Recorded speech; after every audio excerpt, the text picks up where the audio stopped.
La iglesia somos tú y yo. Saludos, amada iglesia, bienvenidos a nuestro tiempo de confraternidad cristiana La Floresta versión digital. Es un honor tenerles con nosotros y continuar con este tema, esta temporada de Fe Emuná.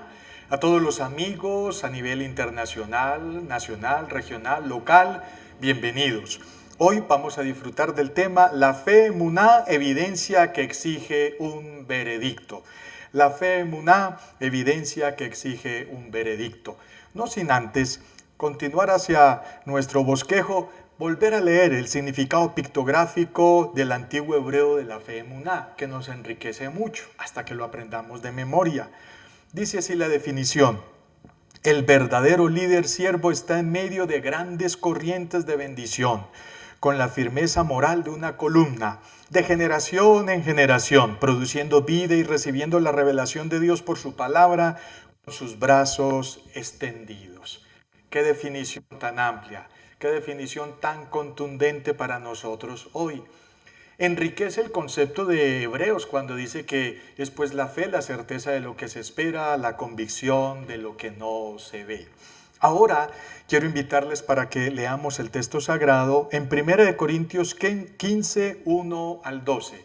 1 Corintios 15, 1 al 12 nos dice así el texto sagrado.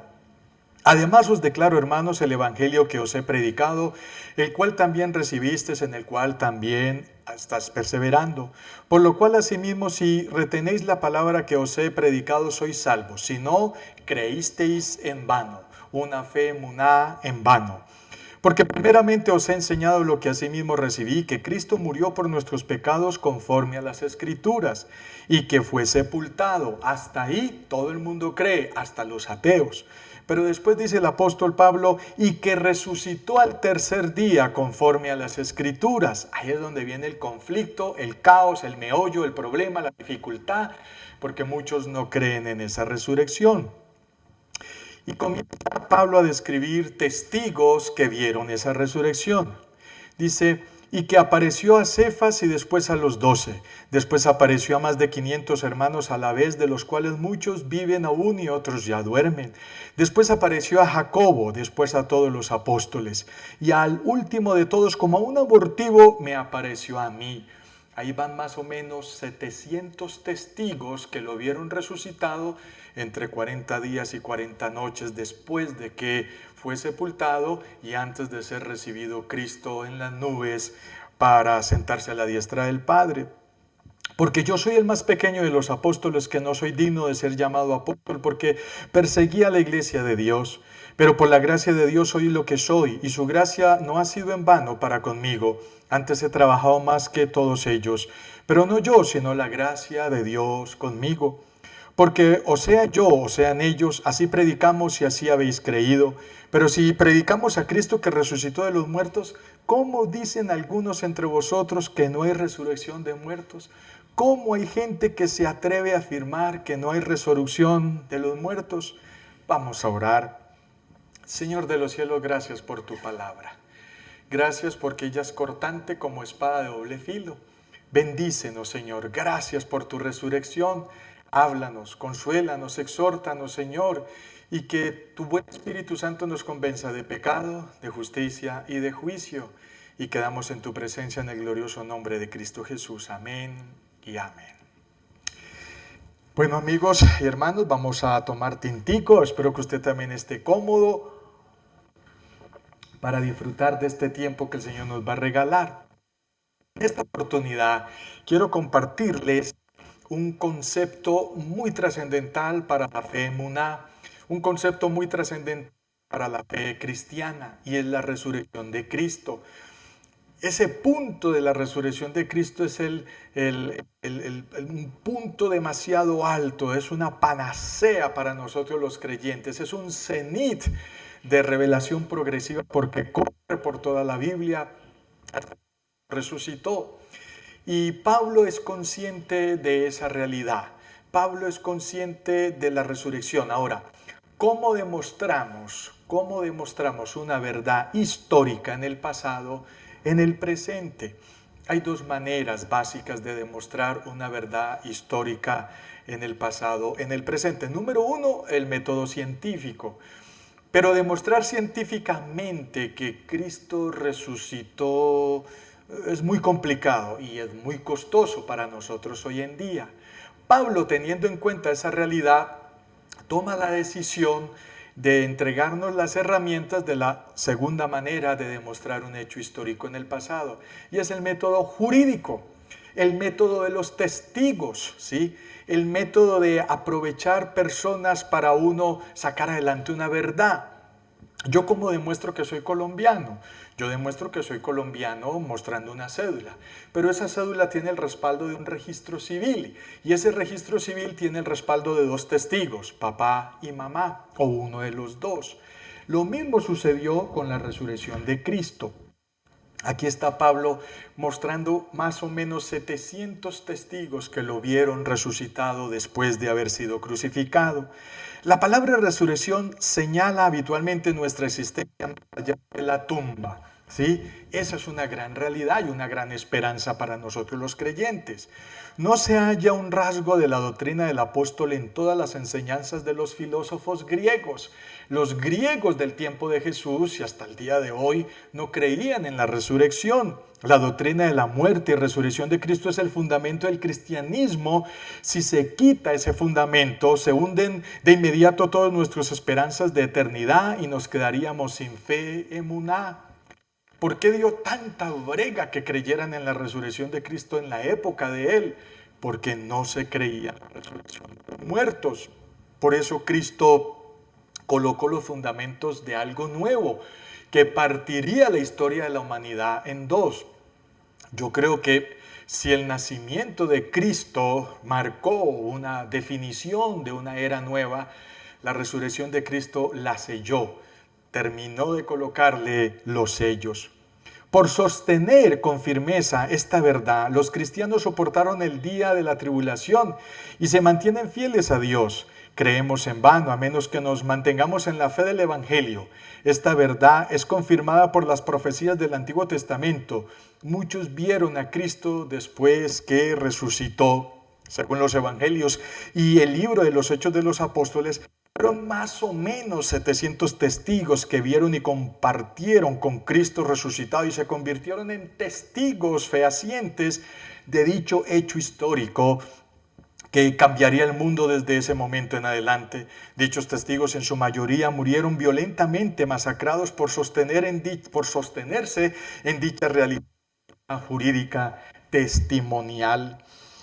Como les decía en la introducción, queridos amigos, compañeros, colegas, la realidad es que la resurrección es nuestro fundamento. Y gracias a Dios porque tenemos cómo demostrarlo a nivel de testigos. Más o menos unos 700 testigos. Y nos cuenta la historia universal que después de que Cristo es recibido en el cielo para sentarse a la diestra de Dios Padre como primicia de la resurrección, o sea, es el primero porque hay segundo, tercero, cuarto, hasta nosotros.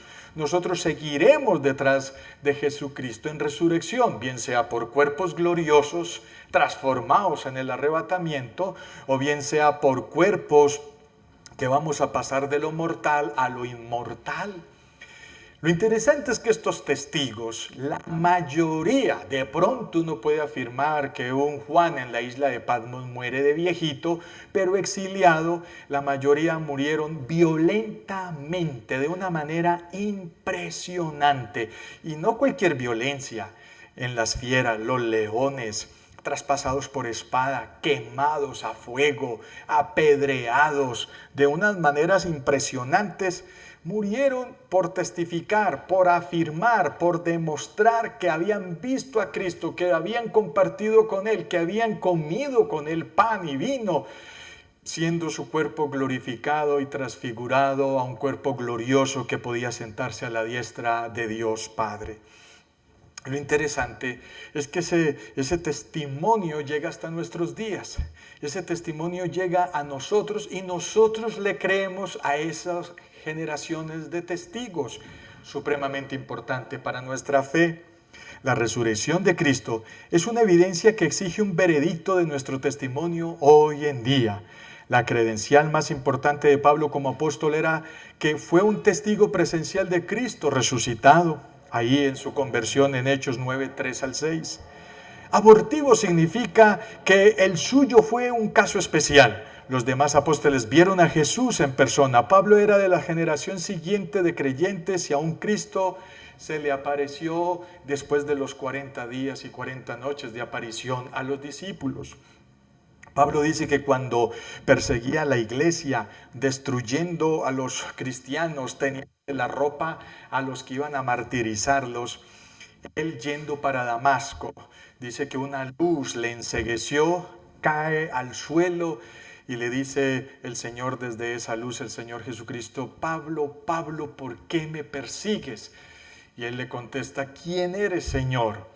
Y el Señor lo invita a convertirse, lo invita a arrepentirse y le dice: yo soy a quien tú persigues, el resucitado, el que venció la muerte. Y Pablo agradece que como por lo menos al final, como por entre una oportunidad, él termina siendo parte de los apóstoles que disfrutaron y vieron el poder de nuestro Señor. ¿Cómo sería esa luz que encegueció a Pablo en sus vistas, que nunca recuperó las vistas al 100%? Pablo tuvo que luchar y tener en cuenta esa, como él mismo lo llama, ese aguijón en la carne el resto de la vida. El resto de la vida. Y le decía: Señor, sáneme los ojos, sánemelos, pero no se haga mi voluntad, bástate de mi gracia, yo confío en ti, te seguiré sirviendo, así no vea muy bien. Por eso Pablo o usaba escribientes a los que él les dictaba las cartas, o escribía con sus puño y letra, letras muy grandes, como él lo afirma. La fémuna tiene su cenit en la resurrección de Cristo, donde la profecía se desglosa en 4 momentos. Esto es muy importante, querida iglesia, queridos amigos. La profecía bíblica se desglosa en 4 momentos que van de la mano de la resurrección. Número 1, profecía proclamada en el Antiguo Testamento. La profecía se proclamó desde Génesis hasta Malaquías, hasta los últimos libros del Antiguo Pacto, el Antiguo Testamento, profecía proclamada por los profetas. Segundo, profecía cumplida en Cristo, Nuevo Testamento. Toda la profecía llega a su cenit, cumple, se confluye sobre la resurrección de Cristo para todos nosotros los creyentes. Tercero, profecía testificada por nosotros, por usted, por mí. Hay un principio y una verdad muy hermosa que dice que bienaventurados los que creyeron sin haber visto. Eso somos usted y yo. No estuvimos en esos primeros 40 días y 40 noches de Cristo resucitado, pero le creímos a ellos, le creímos a los que le creyeron, y así sucesivamente de generaciones hacia atrás hasta la resurrección. Y por último, profecía consumada, es decir, hechos apocalípticos. 4 momentos proféticos: profecía proclamada, profecía cumplida, profecía testificada, profecía consumada. Estamos en el tercer momento, la profecía testificada. ¿Quién puede quitarnos el derecho, querida iglesia, queridos amigos, de testificar que Cristo resucitó? Nadie. Esa convicción la recibimos por el Espíritu Santo, esa convicción la recibimos por la doctrina bíblica y esa convicción la recibimos por sentido común de fe emuná. Firmes como columnas, creemos en esa profecía, creemos en el poder de Dios, creemos en la grandeza del Señor. Entonces no lo olvidemos: profecía o resurrección profetizada, profecía o resurrección cumplida, profecía o resurrección testificada y profecía o resurrección consumada.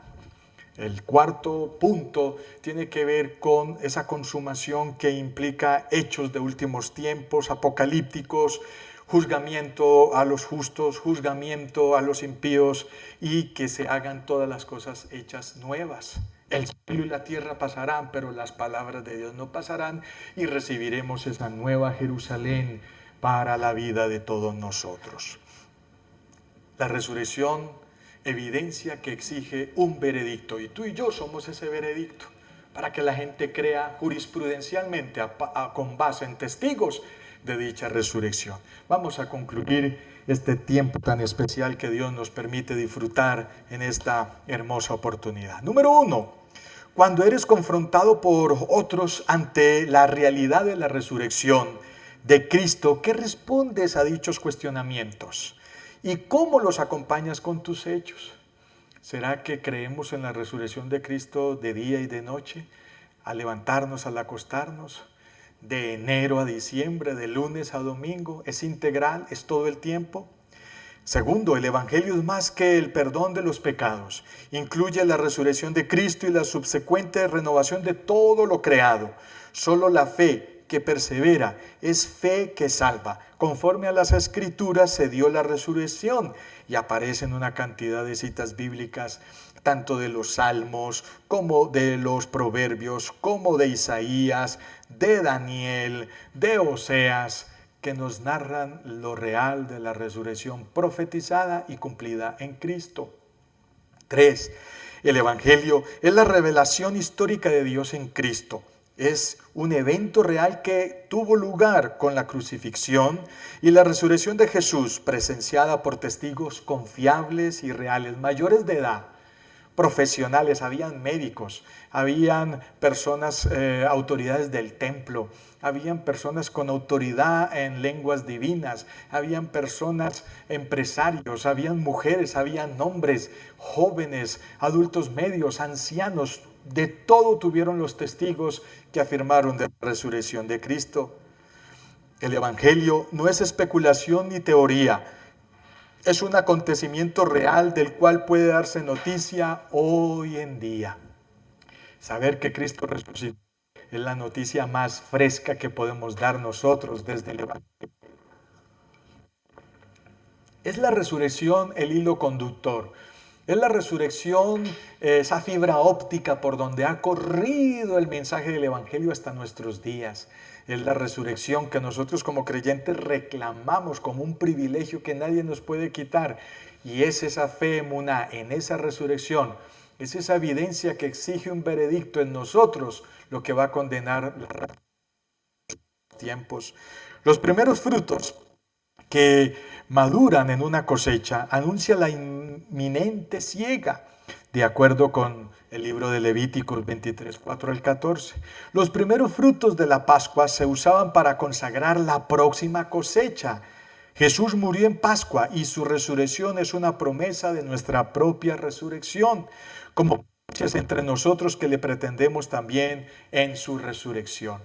Es interesante, pero Cristo muere en Pascua y luego resucita como una promesa de fruto, de recoger frutos a 100%. La cruz fue la semilla, ahí se sembró la semilla de la redención, de la salvación del Evangelio. Y cuando Cristo resucita, es como ese triple 15, es como todo eso que le echamos a la tierra para que produzca más. Son organismos agrónomos que nos dan la salud, la fertilidad de esa tierra. Y cada persona que cree en dicha resurrección hasta el día de nosotros son los frutos de dicha redención. La segunda venida de Cristo completará la cosecha de la resurrección, habiendo sometido a todos sus enemigos. Cristo devolverá las riendas del gobierno divino al Dios Padre. Ese gobierno que se perdió en Edén, ahora Cristo lo va a recuperar y se lo va a entregar al Padre cuando venga por su iglesia. Acontecimiento que no demora, como dice la profecía de Jesús en Mateo 24, como en los días de Noé. Nadie lo esperaba, pero llegó el diluvio. Nadie lo espera, llegará la venida de Cristo para todos. ¿Qué tal si oramos y bendecimos esta palabra? La resurrección es una evidencia que requiere el veredicto de tu testimonio. Oremos. Señor de los cielos, gracias por tu palabra. Gracias porque es el Espíritu Santo quien nos convence de pecado, de justicia doctrinal y de juicio eternal. Gracias porque tu resurrección no solo es histórica, sino que es real en nuestros corazones hoy. Permite que esa resurrección siga viva en aquellos que te reciben como Señor y Salvador.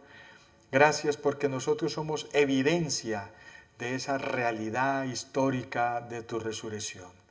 Evidencias que exigen un veredicto testimonial. Gracias porque somos parte de la profecía bíblica desde Génesis hasta Apocalipsis. Y ayúdanos a seguir testificando de dicha profecía. Y gracias, gracias porque tu resurrección le da esperanza, vida y ánimo a todo lo que hacemos y pensamos y deseamos. Bendice tu iglesia, bendice tus hijos y bendice, Señor, este tiempo con la bendición del Padre, del Hijo y del Espíritu Santo en Cristo Jesús. Amén y amén. Dios les bendiga.